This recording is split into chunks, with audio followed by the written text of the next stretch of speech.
निज दंभ विचार उदर भरण के कारणे जन्म गंवायु सार। जैसा कि आप लोग जानते हैं कि हमारे गुरुजी हम लोगों को प्रेम मार्ग की शिक्षा दिए हैं।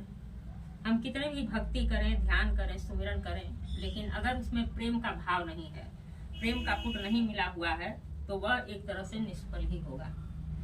इसीलिए तुलसीदास जी भी कहते हैं कि बिना प्रेम रीझे नहीं तुलसी नंद किशोर। कई लोगों को लगता है कि हमको कोई बताने वाला होता तो हम अपने गुरु का स्वागत बहुत अच्छे से कर पाते, हमको पता नहीं है, जानकारी नहीं है। तो ऐसी कोई बात नहीं है, ऐसी कोई समस्या नहीं आती है। अगर हमारे दिल में प्रेम होता है तो वह हमारे अंदर का प्रेम हमको खुद ही सब कुछ बता देगा कि हमको क्या करना चाहिए, कैसे करना चाहिए। जो पूछ कर किया जाए वह तो उधार का हो गया, वह हमारा अपना भाव कहाँ हुआ। प्रेम का मतलब ही है कि दिने दिने नवम नवम। तो इसलिए कोई माफी नहीं है। अध्यात्म जगत में एक कहावत है कि बा अदब बानसीब, बे अदब बेनसीब। संत कबीरदास जी भी कहते हैं कि यह तो घर है प्रेम का, खाला का घर नानी। शीश उतारे भूमि धरे तब बैठे घर मानी। अब खाला का घर का मतलब क्या? जहाँ कोई भी कैसे भी आता जाता है, वहाँ कोई अनुशासन नहीं है। लेकिन यह तो प्रेम का घर है, ये अदब का घर है। यहाँ अनुशासन का बहुत महत्व है, यहाँ अनुशासनहीनता नहीं चलती। मेरी बड़ी बहन, इनके चरणों में मेरा प्रणाम है, एवं उपस्थित मेरे गुरु से भाई एवं बहन, बच्चे। कुछ शब्द आप लोगों के सम्मुख रखना चाहता हूँ। अभी अभी मेरी बड़ी बहन ने बताया कि प्रेम के बारे में, तो ये प्रेम आता कहाँ से है, सवाल ये उठता है। तो हम जब, बड़े सौभाग्य की बात है कि हमको गुरु मिले। जाने कितने जन्मों के पुण्य इकट्ठे होते हैं तो हमको सदगुरु की प्राप्ति होती है, गुरु मिलते हैं। और गुरु की जब प्राप्ति होती है, गुरु हाथ पकड़ते हैं, तो कुछ वचन हम देते हैं छोड़ने के लिए, कुछ वचन अपनाने के लिए। उसके बाद जब हम सिलसिले में सम्मिलित होते हैं तो गुरु के द्वारा एक नाम दिया जाता है, उसको नाम दान कहते हैं। उसको नाम दान क्यों कहते हैं? क्योंकि गुरु वह नाम शिष्य को मुफ्त में देता है, उसकी कोई कीमत नहीं लेता है।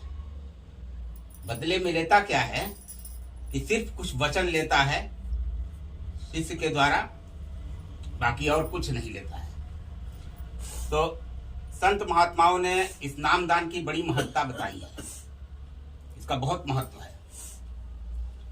क्योंकि देखने में तो ये बहुत छोटी सी चीज है कि नाम दिया, लेकिन वास्तविकता यह है कि वह प्रेम रूपी बीज शिष्य के हृदय में होता है, बीजारोपण करता है।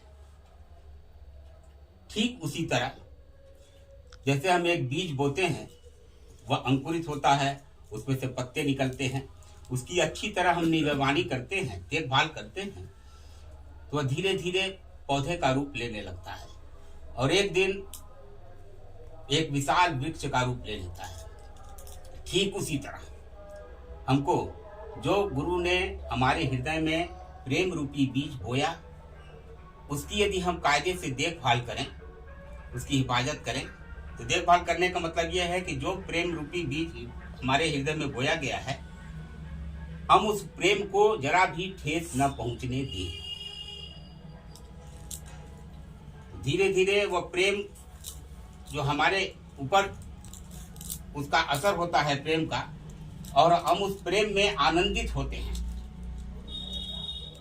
और धीरे धीरे वह पौधे का रूप पनपने लगता है, एक रूप लेता है, और हम उसकी देखभाल करते हैं।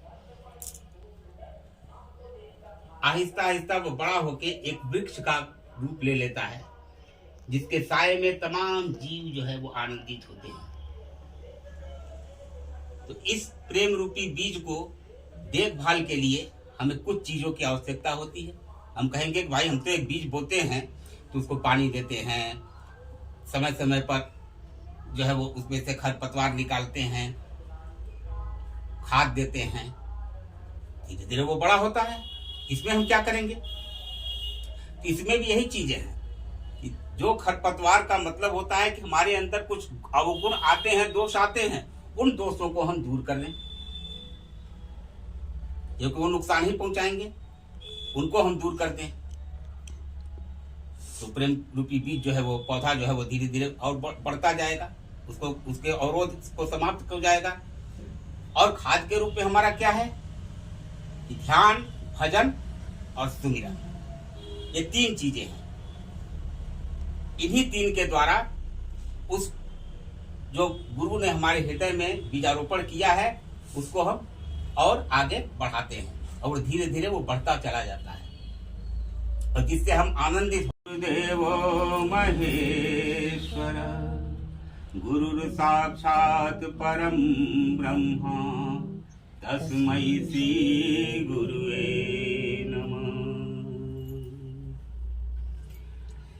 ध्यान मूलम गुरुमूर्ति पूजा मूलम गुरुपदम मंत्र मूलम गुरुवाक्यम मोक्ष मूलम गुरु कृपा मोक्ष मूलम गुरु कृपा।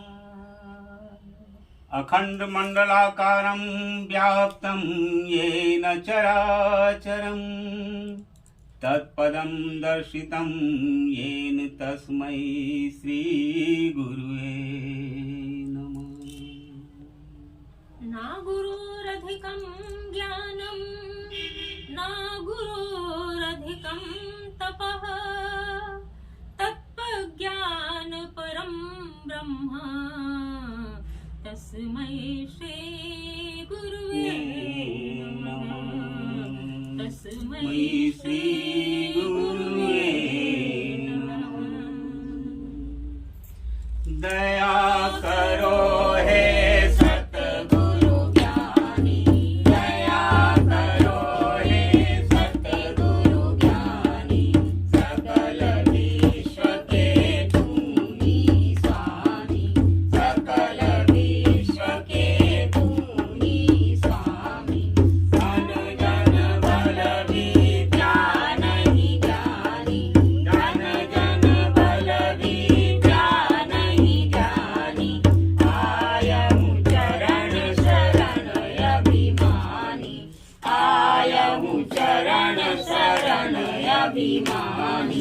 भव सागर से पार तरत नर, भव सागर से पार तरत नर, निस दिन तेरो